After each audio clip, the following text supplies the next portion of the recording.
En la parte anterior mencionaba los tres ejes de caracterización de un lugar desde el punto de vista de la identidad. El primero, de respecto al aspecto físico-ambiental, el cual tenía los aspectos propios del territorio. El segundo sería el aspecto sociocultural, que hace referencia a la memoria colectiva como un proceso de construcción social. Entonces ya esta caracterización intangible debe examinarse desde una perspectiva cualitativa, ya que hace referencia a la subjetividad con la que el individuo se desenvuelve. Entonces ya en la parte metodológica, para poder aplicar este aspecto, tendríamos que hacer un acercamiento a la población que vive específicamente eh, dentro de esos ejes de transición entre parroquias.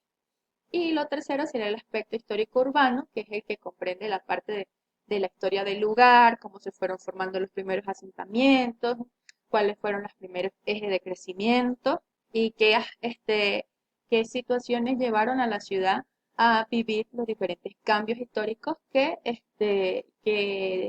sufrió a lo largo de su crecimiento y de su desarrollo. El siguiente, la siguiente definición es la de los límites, bordes y sendas. El límite, bueno, los límites y bordes deben ser identificados para reconocer qué aspectos de la imagen urbana o características del desarrollo del sector han delineado el punto de inicio o de transición entre las parroquias que forman el sector y que permiten ser reconocidos, tanto por la gente que habita en el sector como para las personas que van a intervenir en el mismo. Kevin Lynch en su libro, su obra La imagen de la ciudad, habla acerca de estos conceptos y los define de la siguiente manera. Dice que cuando un barrio está debidamente diferenciado en su interior, puede expresar las conexiones con otros rasgos de la ciudad.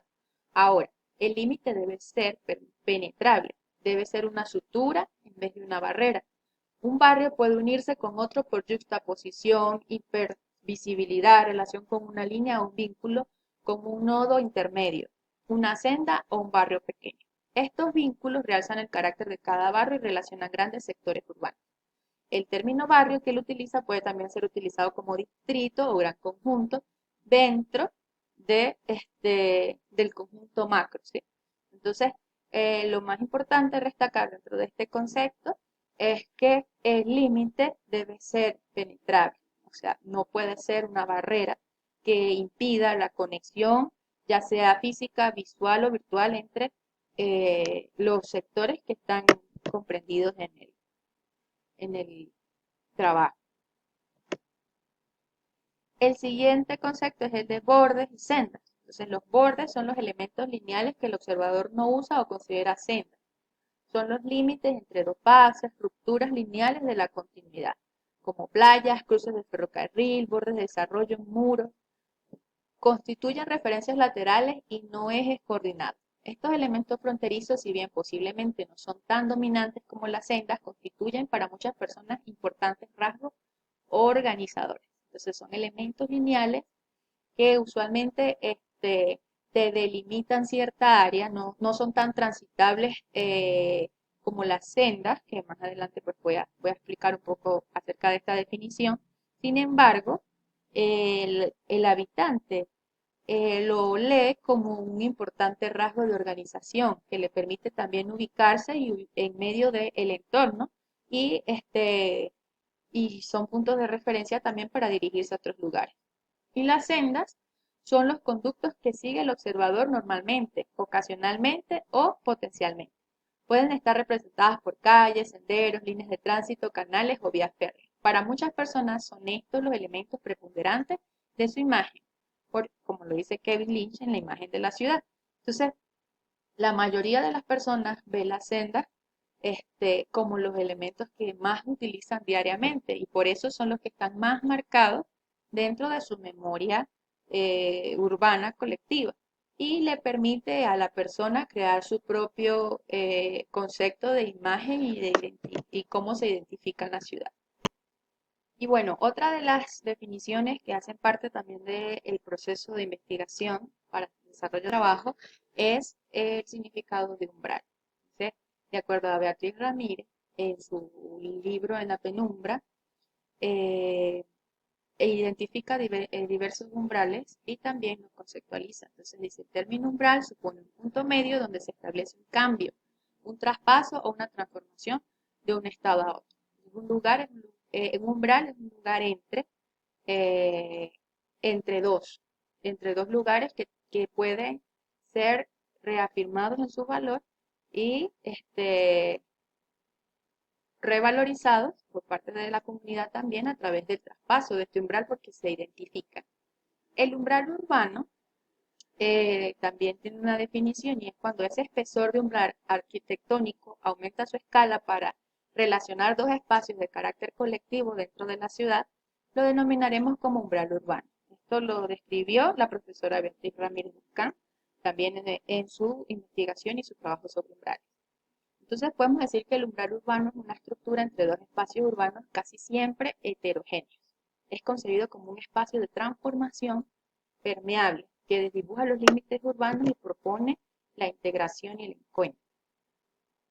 De acuerdo también a investigaciones desarrolladas por la arquitecta María José Aguaida durante su época también de maestría en desarrollo urbano local, ella caracterizó algunos aspectos de los umbrales urbanos y entre ellos están que deben dotar de significado, simbolismo e identidad al lugar con el cual se emplazan. También deben actuar como elemento estructurador del espacio donde se lleva a cabo las transiciones entre lugares urbanos. Debe presentar un tamaño y posición definida dentro del espacio urbano.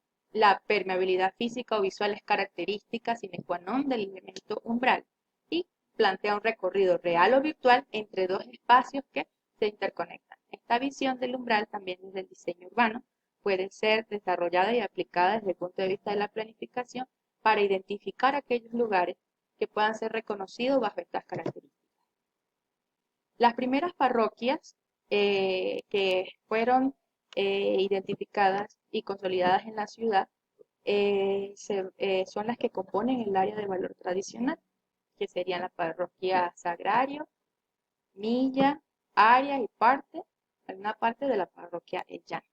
Entonces, dentro de archivos arquidiocesanos que se encuentran dentro de la ciudad de Mérida, hay algunas citas que pueden dar luz de estos archivos históricos que datan de los tiempos en los que se empezaron a desarrollar estos lineamientos para sectorizar el, el lugar.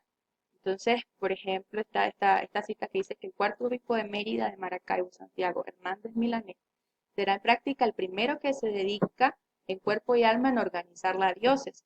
El asiento de un obispado debía contar al menos con 4 o 5 parroquias urbanas y foráneas. Esto lo llevó a levantar censos y padrones en todo el obispado. Como resultado de este esfuerzo, crea en 1804 las parroquias urbanas de San Juan Bautista de Milla, en el extremo norte de la ciudad, la de Santa Cruz del Llano, la salida sur, y la mitad del camino entre Mérida y Ejido, en medio de fincas y campos sembrados, erige la foránea de Santiago Apóstol de la Punta, donde no existía agrupamiento urbano.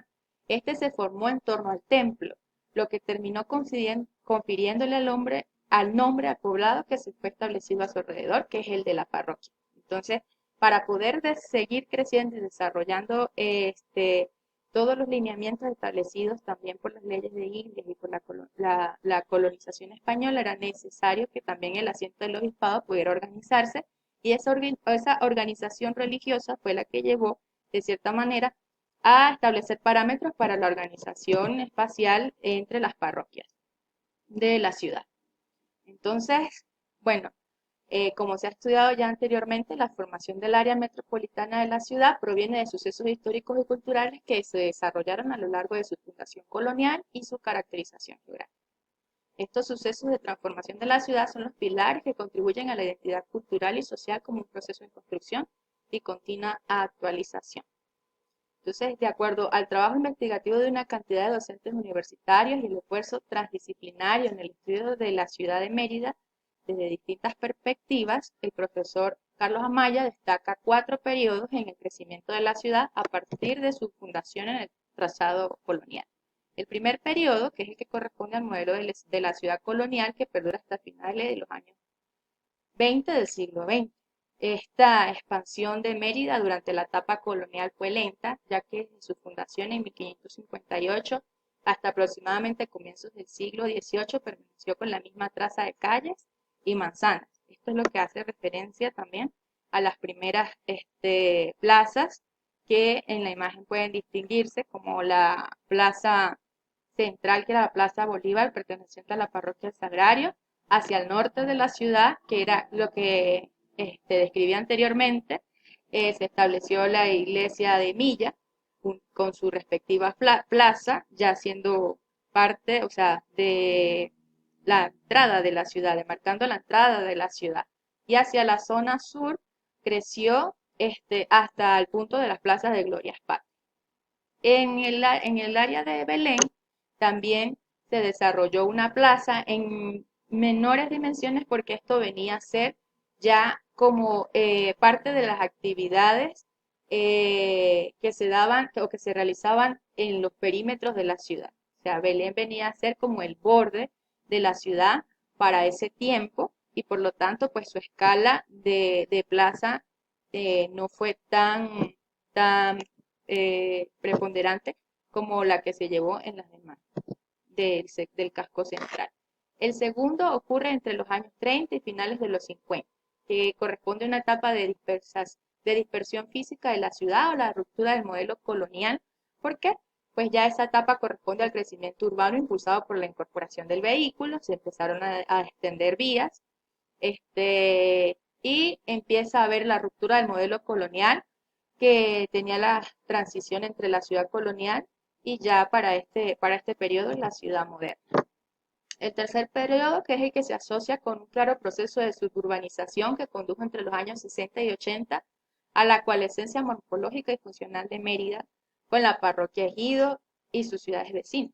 Esto lo describe el profesor Carlos Amaya.